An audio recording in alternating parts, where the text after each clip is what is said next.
Olá, cursistas! Caminhamos agora para o final do nosso curso. Eu sou o professor Dr. Leonardo Finelli, professor da disciplina Didática 2 do curso de Licenciatura em Pedagogia do Instituto Federal de Educação, Ciências e Tecnologia do Norte de Minas, IFNMG. E estou aqui para finalizarmos a nossa sequência com a aula 4 ou semana 4 do nosso curso. Avançamos agora para a unidade final do nosso caderno didático, com a discussão do caráter interativo e comunicativo do processo educacional. Aqui teremos a apresentação de alguns conceitos de comunicação e a sua função no processo educativo. De maneira similar, organizei uma apresentação para resumir os pontos principais do capítulo. Então passemos a essa apresentação. Bom, estamos na licenciatura em Pedagogia, coordenado pela professora mestre Dirce Efigênia, e estamos aqui na disciplina de Didática 2, ministrada por mim, professor Dr. Leonardo Augusto Couto Finelli. Nessa última unidade, o caráter interativo e comunicativo do processo educativo, a gente vai discutir um pouco sobre o processo educacional, ou processo educativo, que não pode se limitar à transmissão de conhecimentos por parte do professor e da recepção por parte dos estudantes. Se lembram da aula anterior, quando a gente discute a lógica das estruturas educacionais? Pois é, se a gente pensa somente na lógica da educação tradicional ou da educação tecnicista, esse formato de transmissão de conhecimentos, ele se aplica. Mas quando a gente começa a pensar em outros modelos educacionais, por exemplo, da escola nova, a gente entende que essa proposta de transmissão, recepção, ela é uma forma educacional limitada para o processo educacional. Então, nesse sentido, a comunicação se constitui como um fenômeno complexo, onde se relacionam diversos sujeitos com a interação, com a intenção de expressar, criar, recriar, negociar um conjunto de significações sobre a base de regras previamente estabelecidas em um determinado contexto social. Ou seja, a gente entende a comunicação como o elemento central, a linguagem e a comunicação, seja ela verbal ou escrita, como os elementos centrais de um processo de aprendizado, que não deve ser somente por transmissão e recepção, mas sim como um processo dialético de construção de conhecimento. Quando a gente pensa então no conceito de comunicação, etimologicamente a gente entende que a palavra comunicação tem a sua origem no latim communis, que é um substantivo de ação que significa comum, fazer conhecido ou fazer comum. Então, nesse sentido, a gente entende que esse contexto, que essa palavra tem diversos significados. Ora, se referindo a um objeto feito em comum, ora aos meios físicos de transporte usados para conduzir uma mensagem, tais como as vias rodoviárias, ferroviárias e fluviais. Avançando um pouco a ideia do conceito, no século XX, a gente começa também a identificar com os meios de difusão de informação em massa. Então, imprensa, televisão, rádio, cinema, todas essas vias trouxeram novas maneiras de pensar sobre nós mesmos e a nossa relação mútua, assim como a relação que nós estabelecemos com a sociedade em que vivemos. Então, seu significado etimológico, relacionado a um substantivo de ação, leva a uma ambiguidade de significados. Por exemplo, ela passa por transmitir algo que foi apropriado por alguém e depois passado por um outro, num processo unidirecional, pois a ação então se dá em um só sentido nesse processo unidirecional, que tem tudo a ver com o processo de transmissão da educação tradicional ou da educação tecnicista. Agora a gente começa a entender o segundo sentido, de compartilhar, no sentido de usar ou possuir algo em comum com alguém, ou de tornar conhecido aquilo que foi produzido. Nesse sentido, todo ato que realizamos é co-construído, e aí não é mais realizado apenas por nós mesmos, mas sim como um resultado de uma interação social que se dá na sala, entre professor-aluno, entre aluno-aluno. O significado de um enunciado nunca está concluído em si mesmo. O que o outro faz é uma continuação que o completa e nunca o faz definitivamente.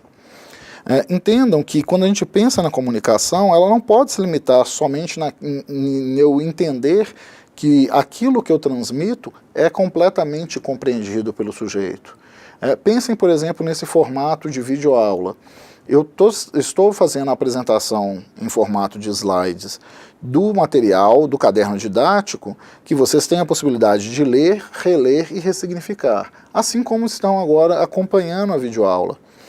Parte do que eu transmito, parte do que eu expresso é compreendido, parte precisa de uma significação.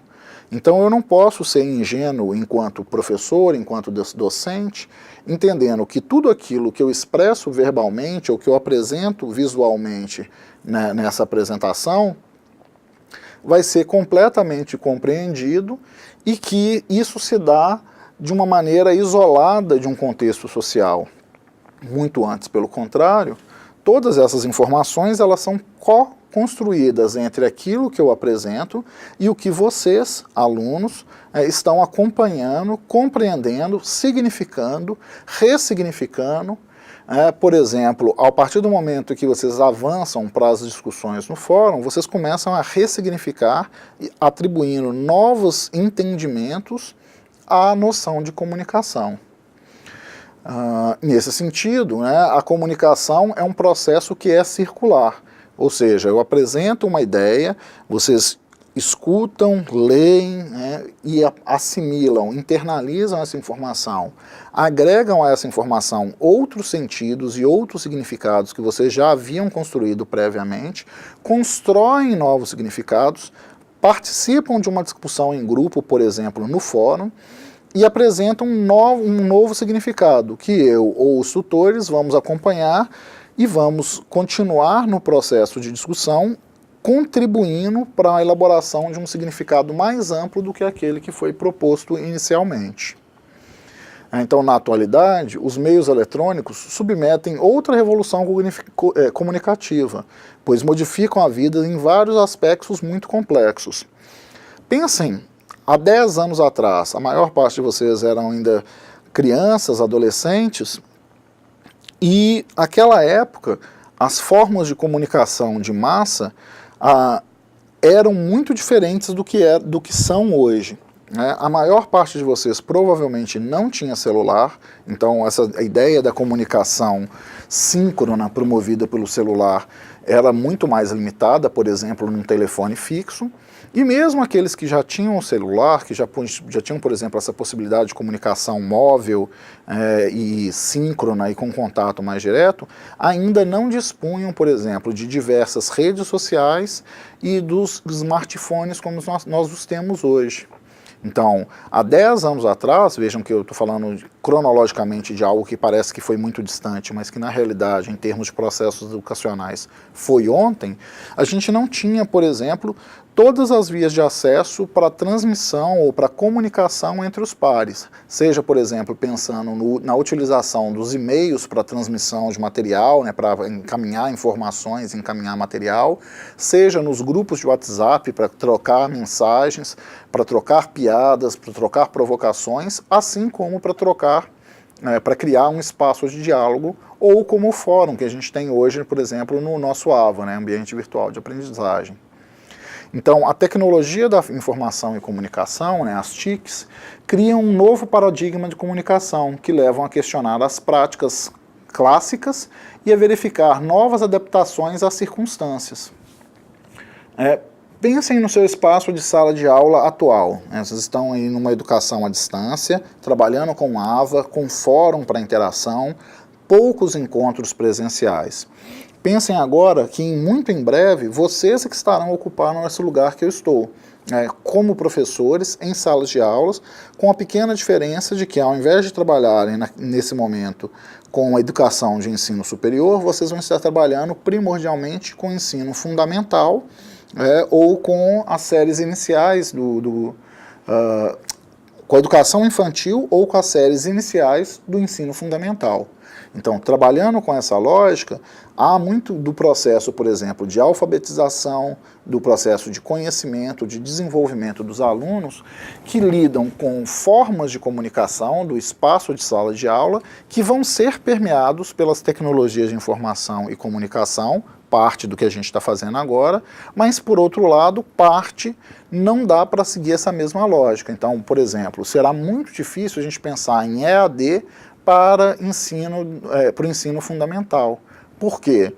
Porque a gente já assume em vocês, jovens adultos, uma capacidade, uma competência de autogerir o seu aprendizado. O que nas crianças, como estão em processo de desenvolvimento, torna-se mais difícil. Por outro lado, se a gente assume essa maior dificuldade, a gente não pode negligenciá-la a ponto de pensar que essas crianças não sabem nada, não têm nenhum conhecimento ou que são tábulas rasas, que elas não são. Muito provavelmente, daqui a um pequeno intervalo de 2 ou 3 anos, vocês estarão nas salas de aulas, lidando com crianças aí, seja na educação infantil muito pequenas, com até 6 anos, ou já avançando para as séries iniciais do ensino fundamental, lidando aí com crianças de até 12, 13 anos, pré-adolescentes, adolescentes, que já fazem uso da tecnologia da informação e comunicação. Hoje não é impossível você ver uma criança aí de 2, 3 anos que já pega um tablet, sabe ligar, sabe mexer nos ícones usando o dedinho ali, já sabe clicar, por exemplo, e acessar uma página, ou acessar um aplicativo de jogo, ou acessar uma página de internet para ver um desenho, mesmo não sabendo digitar, ela consegue reconhecer os ícones, então ela já tem um aspecto da linguagem, e ela consegue, por exemplo, reconhecer o microfone, apertar lá no microfone e falar lá, por exemplo, página de desenho, ou site de joguinho, e entrar no site, clicar, acessar e começar a jogar, ou começar a assistir um programa televisivo, um programa de desenho que ela deseje. Então, as formas de comunicação se modificaram. Nesse sentido, pensando na lógica da transmissão, a comunicação é manipuladora e dominadora. No sentido de compartilhamento, ela é coparticipativa e interativa. Não é à toa que existem legislações que regulam, por exemplo, propagandas com vendas de produtos para crianças, porque as crianças elas são facilmente assediadas por esses produtos. Em termos de modelos teóricos de comunicação, nós temos também uma diversidade. Então, pensando nela como um processo básico, ou como um elemento da natureza humana, ela foi objeto de estudo de diferentes áreas do conhecimento. Pensando, então, nessa organização, o livro nos traz, nosso caderno didático nos traz uma organização simplificada. Eu só reproduzi o material aqui, esse quadro, que já está no nosso caderno didático. Então, pensar a comunicação como persuasão, ela trabalha com uma tendência de transferência de ideias entre emissor e receptor. Pensem na lógica de propaganda.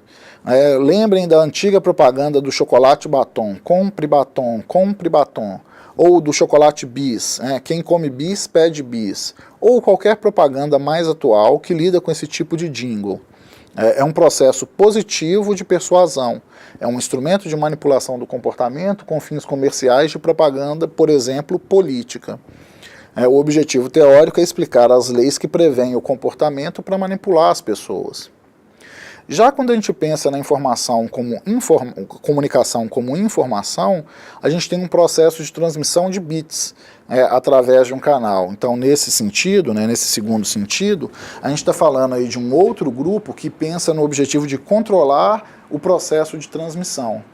O modelo formal é baseado nos estudos de engenharia de telecomunicações e na transferência física de informações por meio de máquinas. Pensem, por exemplo, em taxas de transferência de informação de computador. Pensem, por exemplo, na possibilidade de vocês estarem assistindo essa videoaula como streaming, ao vivo, ou só clicou no YouTube, no recurso, e ele vai carregando e vocês já vão assistindo, ou na necessidade, por exemplo, de vocês terem que fazer todo o download inicialmente para poder assistir posteriormente. Essa é a preocupação do pessoal da engenharia das telecomunicações, em termos de pensar a comunicação como informação que precisa ser transmitida de um lugar para outro e nas formas de otimizar esse processo de comunicação. Pensem, por exemplo, hoje nos recursos da telefonia móvel. A gente tem celular, você paga planos de celular para poder fazer comunicação, para você poder fazer e receber ligações.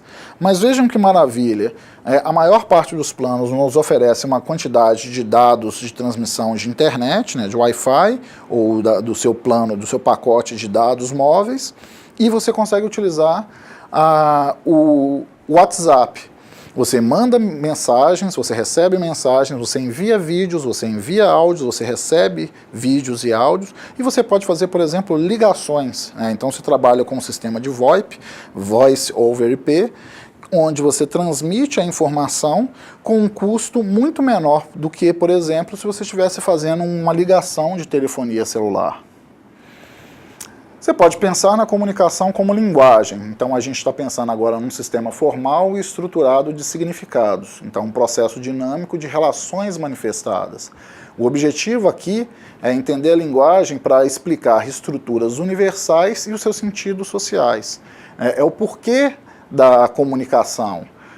Preocupa-se em analisar as características histórico-contextuais das mensagens e assim analisa as relações sociais e as estruturas internas das mesmas. O grupo da psicologia, por exemplo, tem um grande interesse sobre como é transmitida a informação. Porque, como eu disse mais cedo, se eu falo algo, o receptor, então enquanto emissor eu digo algo, e o receptor, o aluno ou o receptor qualquer, recebe essa informação, ele vai ter que contextualizar, vai ter que internalizar, contextualizar e atribuir um significado. Mas, ora, esse significado pode ser diferente da ideia do que eu quero expressar. O pessoal que se preocupa, então, na linguagem, na comunicação como uma linguagem, se foca nesses atributos da comunicação e querem entender os significados atribuídos. Já o pessoal da comunicação como mercadoria entende a comunicação como produzida pela indústria cultural. Então o objetivo é explicar as leis a partir das quais a gente tem uma visão materialista da relação do homem com a sociedade.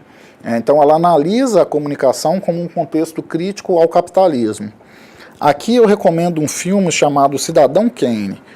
É um clássico, é um filme preto e branco, mas a ideia central é genial, de que o cidadão Kane, o personagem principal da trama, é um comunicólogo. Ele compra um jornal, depois ele se envolve com o cinema e se preocupa em entender a comunicação, em transmissão de informações, como essa via da relação dos indivíduos com a sociedade, e ele aprimora isso dentro da perspectiva capitalista de ganhar dinheiro através da troca de informações, através da venda da comunicação.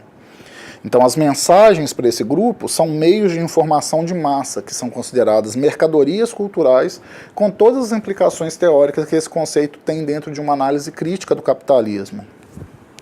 Pensar isso na nossa contemporaneidade, pensar isso odiernamente, é pensar, por exemplo, nos sites de informação que você acessa. Você pode assistir uma matéria, acontece um evento importante ou que chama a atenção em qualquer área. Você assiste essa matéria, por exemplo, no jornal Hoje, na hora do almoço na Globo, e assiste essa mesma matéria no jornal Balanço Geral de outra emissora. Ou assiste isso num jornal das 6 da Band. Cada uma delas tem uma maneira de vender essa informação. Se você lê isso numa mídia física ou na mídia informatizada, então você vê essa notícia no jornal Estado de Minas, tem um viés. Se você lê essa matéria no Globo ou no Estadão, tem um outro viés. Se você lê a matéria no jornal Aqui, você tem um outro viés. Então eles pensam a comunicação como uma mercadoria para atingir um determinado público. E, por fim, a comunicação como cultura, que assume a comunicação num sistema de significados que comunica, reproduz, experimenta e explora a ordem social. Então, o processo simbólico através do qual a realidade é produzida, mantida, corrigida ou transformada. O objetivo, então, dessa galera é explicar as leis e significados da comunicação. Porque aquilo que se comunica é fruto de um contexto sócio-histórico-cultural. Só é possível pensar nessa aula que a gente está discutindo agora, nesse momento sócio-histórico-cultural. Porque no passado, por exemplo, nós carecíamos das tecnologias de informação e comunicação para pensar nela, ou para elaborá-la como ela é estruturada hoje, e daqui a 10 anos, possivelmente a gente já vai continuar a lidar com a educação à distância, mas muito mais fácil da gente pensar no formato de streaming, Ou seja, ao invés de termos uma videoaula estática, a gente vai ter um webinar, a gente vai ter uma aula, um debate, um chat de discussão filmado. E aí a interação ela vai existir como numa sala de aula presencial. Então, a unidade básica da comunicação para esse grupo é o símbolo, e por isso a comunicação e cultura são considerados como fenômenos idênticos, cujo significado se busca através de uma ciência interpretativa e dialética. Então, os 4 primeiros modelos se aproximam mais do polo de transmissão, a ideia da transmissão, a comunicação como transmissão do conhecimento, que está dentro do significado original da palavra, que está dentro da lógica que a gente já discutiu da educação, da tendência educacional tradicional ou tecnicista. O modelo, então, deve orientar como o modelo de comunicação. A gente deve pensar e trabalhar no modelo de comunicação como cultura, que se aproxima mais da lógica do compartilhar, de compartilhar mitos, valores, normas, estilos de conhecimento, e que, dentro de uma perspectiva dialética, a gente assume que o conhecimento é co-construído. Então, a comunicação é uma forma de facilitar o conhecimento. E aí a gente tem uma coparticipação, um encontro entre todos os interlocutores. Seja o professor que apresenta o discurso, sejam os alunos que interpretam, que internalizam, interpretam e reproduzem esse discurso e reapresentam para o professor, que nos oferece um feedback de que está adequado ou não, fazendo as devidas correções, ou compreendendo que houve uma evolução do conteúdo, do conceito, daquilo que foi comunicado, e a partir daí assume essa nova perspectiva. Então, a comunicação ela deixa de ser um processo unidirecional, professor-aluno, para ser um processo de interlocução bidirecional e interativo. Pensando na nossa estrutura de EAD, o espaço de interação da sala, a sala de aula, fórum, chat, ou, por exemplo, nos encontros presenciais. Isso porque, lembrando que vocês já devem ter tido uma aula de história da EAD. Lembrando que a EAD, a Educação à Distância, ela começou lá atrás com troca de cartas, depois encaminhava-se fitas gravadas com as aulas, depois videoaulas transmitidas pela televisão, fitas VHS, DVDs, ou seja, todos um formato estático de comunicação, como a gente tem, por exemplo, na leitura de um livro, de um caderno didático. Agora a gente começa a pensar nos formatos da comunicação como cultura, na comunicação como um compartilhar, como uma comunhão, como uma coparticipação, e aí nos espaços de interação, por exemplo, da sala de aula, seja ele o fórum, o chat, vocês têm a possibilidade de co-construir com seus pares, professor e tutores, o conhecimento. Então, nessa concepção, a comunicação é concebida como uma linguagem, uma prática social produzida pelos seres humanos, que, portanto, um fenômeno da natureza social e interpessoal, que faz da linguagem um elemento construtivo ou constitutivo do pensamento. Eu gosto dessa definição do Silva. Vivemos a transição de um modo de comunicação massivo para o interativo, um processo em curso de reconfiguração das comunicações humanas em toda a sua amplitude. No universo tecnológico, temos a emergência do dispositivo conversacional. No ambiente da propaganda e marketing, busca-se o diálogo entre produtor, produto e cliente.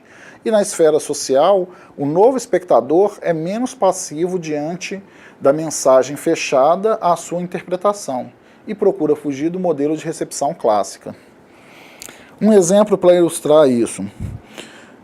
No início do século passado, nos anos 20, Henry Ford, dono o mentor da empresa Ford de veículos, dizia já nas propagandas de rádio que todo mundo podia ter um carro, desde que ele fosse um Ford T preto. Por quê? Porque ele tinha um modelo de construção, um modelo fordista de produção de massa, que produzia numa sequência, numa esteira de produção, vide o filme Tempos Modernos, do Charles Chaplin, então uma esteira de produção, todos os carros iguais, o Ford T preto.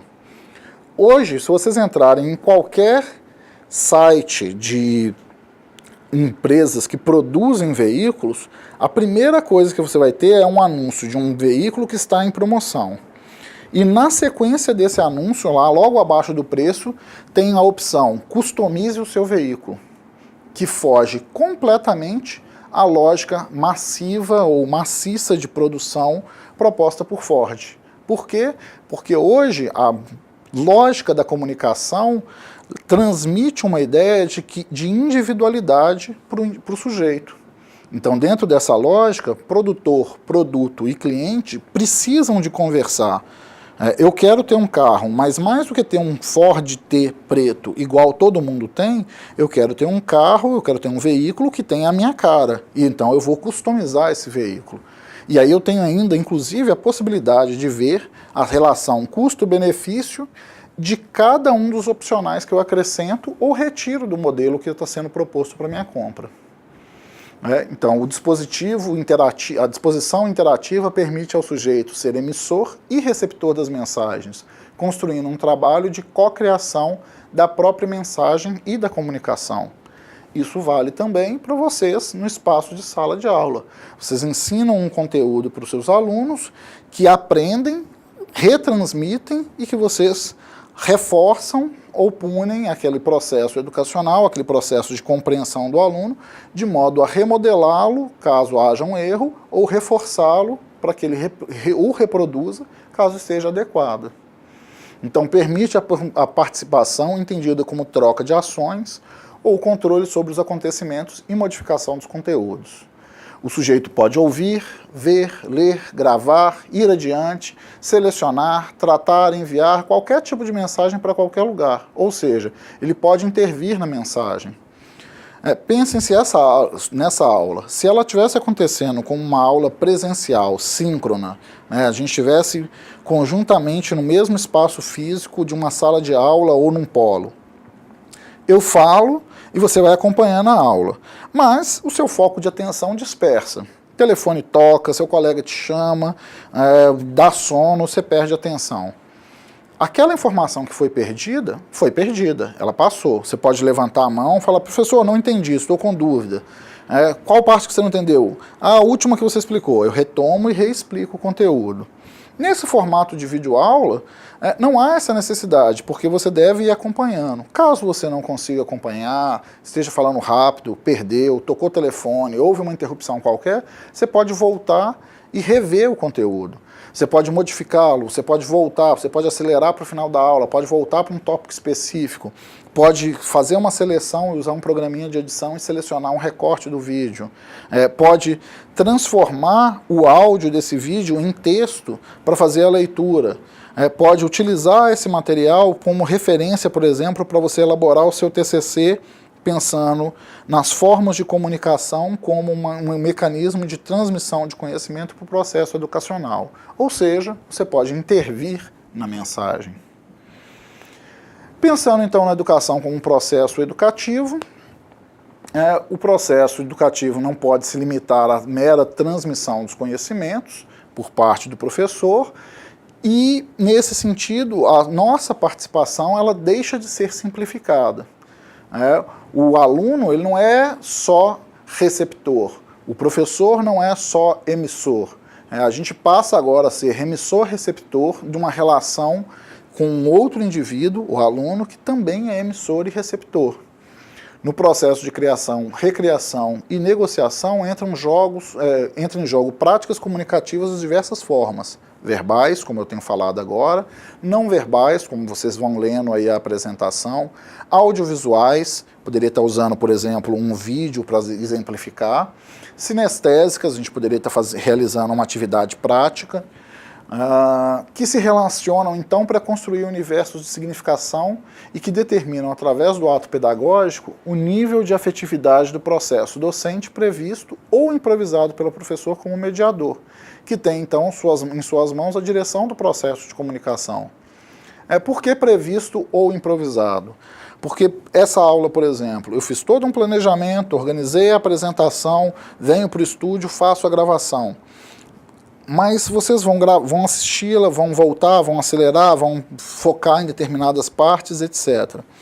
Numa aula real, numa aula presencial, real não, porque essa também é uma aula real, mas uma aula presencial, você vai fazer apresentações, vai apresentar exemplos, os alunos podem ter dúvidas, eles vão levantar a mão e te perguntar, não entendi, me dá um outro exemplo. E às vezes os exemplos que são necessários extrapolam aquilo que você planejou. Né? Só a experiência vai possibilitar esse avanço em termos do conteúdo. Então, o processo comunicativo caracteriza-se pela relação entre sujeitos situados em um contexto cultural que caracterizam e exigem uma verdadeira comunicação interpessoal. E na educação infantil, essa comunicação interpessoal é o processo essencial para a produção do conhecimento. Então, a partir desses exemplos, a partir dessa interconectividade, vocês constroem o conhecimento e criam um significado para ele. A criança com a qual vocês vão trabalhar, ou as crianças com as quais vocês vão trabalhar, também não são tábulas rasas. Elas também interagem com um ambiente social, um ambiente cultural, e na hora que vocês utilizam exemplos, se eles forem exemplos muito distantes da realidade das crianças, elas não vão compreender. E aí eles vão pedir novos exemplos. Agora, na hora que você trabalha com exemplos que fazem parte da realidade delas, então, por exemplo, eu trabalhei aqui, usei 2 filmes clássicos. Você vai falar isso com a criança? Não vai fazer sentido. Mas se você fala com ela de um exemplo, de um desenho, por exemplo, Bob Esponja, ela sabe do que você está falando. E ela consegue construir, ela consegue avançar para essa interação. Então é preciso ter consciência de que o conhecimento não está mais centrado na emissão e que é necessário modificar a comunicação na aprendizagem, na construção do conhecimento e no exercício da participação cidadã, né, nessa interatividade. Insisto, a construção do conhecimento ela é co-construída com o seu sujeito e a partir do conhecimento dele ele vai assimilar e produzir novos conhecimentos. Então, a interatividade é um conceito de comunicação e não de informática, pensando na lógica da comunicação. Ele pode ser empregado para significar a comunicação entre interlocutores humanos, entre humanos e máquinas e entre usuário e serviço. Volto no exemplo de comprar um veículo. Você entra no site e vai customizar o material. Você não está falando com o dono da loja das peças que você quer, dos opcionais que você quer. Eles te dão as opções. E mesmo que você queira algo que não está naquelas opções, aí basta você ligar e eles vão te apresentar um valor para acrescentar toda a customização que você desejar. Para que haja, então, a interatividade, é preciso garantir 2 disposições. Primeira, a dialógica, que associa a emissão e recepção como polos antagônicos e complementares na co-construção da comunicação. Por exemplo, você e seu aluno têm que falar a mesma língua.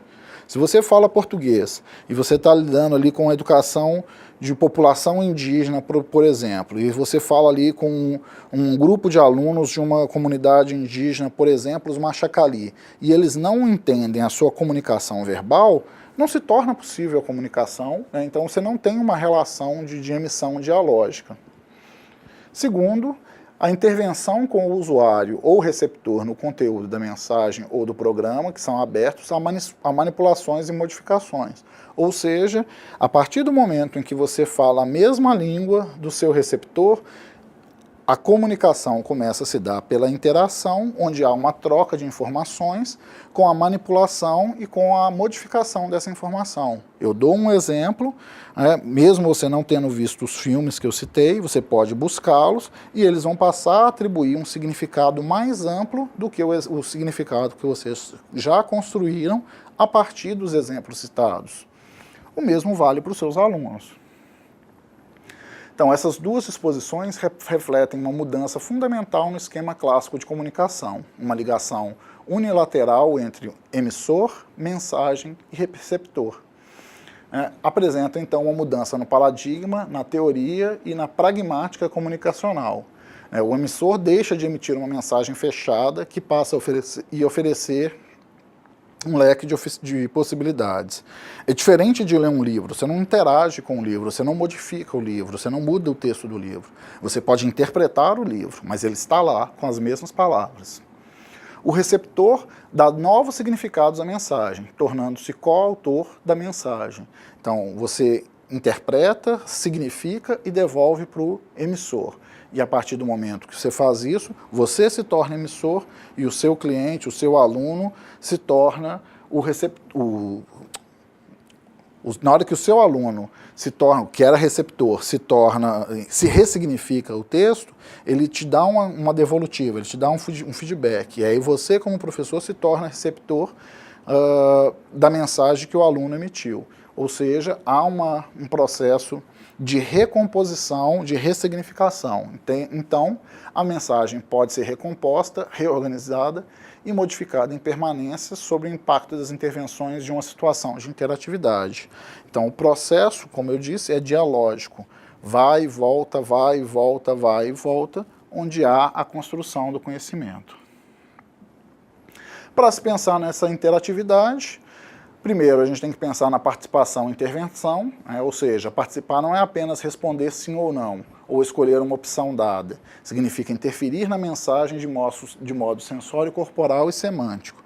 Ou seja, se eu só trabalho como, por exemplo, prova, uma avaliação com questões fechadas, de marcar letras A, B, C, D, ou responder sim ou não, eu não tenho interação. O sujeito pode chutar, ele pode marcar randomicamente as respostas. Então, se eu, ao invés de perguntar sobre opções A, B, C e D, eu pergunto o que você entendeu sobre, eu levo, a partir do processo comunicacional, o meu sujeito a ressignificar e a pensar sobre. Segundo, a bidirecionalidade e hibridação. Então, a comunicação é produto conjunto da emissão e da recepção. Ele é co-criado. Os dois polos codificam e decodificam e criam essa dialética. E a terceira, a permutabilidade e potencialidade. Então, a comunicação supõe múltiplas redes articulatórias de conexões e liberdade de trocas, associações e significações potenciais. Quando eu dou aula e discuto com um aluno, por exemplo, dou uma aula particular, o processo ele é meramente bidirecional. Agora, na hora que vocês pensam, por exemplo, no potencial de um fórum, você posta uma mensagem, o seu colega responde aquela mensagem, acrescenta mais informação, um terceiro concorda ou discorda dessa segunda mensagem, um quarto apresenta e complementa essa mensagem e cria um processo que é potencialmente muito mais amplo, porque criam várias redes de conexão e liberdade de trocas que potencializa a comunicação e o processo de aprendizagem. Então, para pensar nisso, a gente pensa em 5 habilidades para promover a interatividade. Então, a primeira é pressupor a participação e intervenção dos alunos, ou seja, não é só sim ou não, mas um acolhimento do processo educacional e uma proposta que haja uma motivação para todos participarem. Segundo, garantir a bidirecionalidade da emissão e recepção, sabendo que a comunicação e a aprendizagem são produzidas conjuntamente por professor e aluno. Se eu, enquanto professor, sou detentor de um conhecimento, detentor de uma verdade, e na hora que meu aluno me reapresenta essa informação, eu me limito a dizer, não, você está errado, sem sequer tentar entender o que ele compreendeu, eu limito essa bidirecionalidade.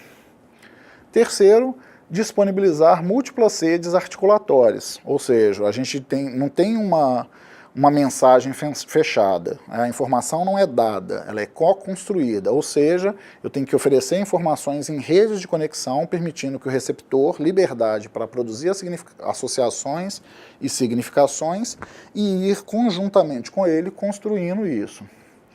Quarto, engendrar a cooperação. Então, a comunicação e o conhecimento se constrói entre alunos, professor, tutor, como uma co-criação e não só um trabalho solitário. É por isso que a gente trabalha, por exemplo, na EAD com a lógica dos fóruns ou dos wikis, que é um trabalho construído a várias mãos que vai aumentando, potencializando os significados. E, por fim, suscitar a expressão e a confrontação das subjetividades, sabendo que a fala livre e plural supõe lidar com as diferenças na construção da tolerância e da democracia. Por mais que eu entenda um conceito e esteja muito claro para mim, eu preciso de ter tolerância para compreender que não necessariamente o meu colega compreendeu da mesma forma que eu. Então, por mais que para mim tenha sido fácil um dado exemplo, uma dada situação de aprendizagem, eu preciso entender que existem limitações e que, como é um processo, ele não é acabado em si mesmo. E aí cabe a mim auxiliar o meu colega que está com mais dificuldade, ou pelo menos ser tolerante ao processo de aprendizado dele. Apresento exemplos, apresento sugestões e espero que também, considerando a motivação dele, ele busque esses exemplos e busque compreender e que construa o seu significado que não necessariamente, ou não obrigatoriamente, tem que ser igual ao meu. Então é necessário repensar as práticas comunicacionais em salas de aula e enfatizar uma pedagogia sustentada por uma modalidade comunicacional que suponha a interatividade, isso é, a participação, cooperação, bidirecionalidade e multiplicidade das conexões entre informações, professores, alunos e grupos de estudantes. É isso, eu espero que isso tenha contribuído com a formação de vocês em termos de compreender a comunicação. Bom, pessoal, então é isso. Continuem com a leitura do material, do caderno didático, as discussões no fórum, deem uma olhada no nosso material da bibliografia complementar. Lembrem-se, postem sempre suas dúvidas no chat, fale com o tutor, e assim vocês vão ter respostas rápidas e compreensivas, que com certeza auxiliarão na formação de vocês como docentes. Eu acrescento que foi um enorme prazer trabalhar com todos vocês. Eu estimo a todos sucesso no avançar tanto dessa formação específica do curso, quanto no trabalho de vocês enquanto profissionais. Até o nosso próximo encontro. Um forte abraço, professor Leonardo Finelli.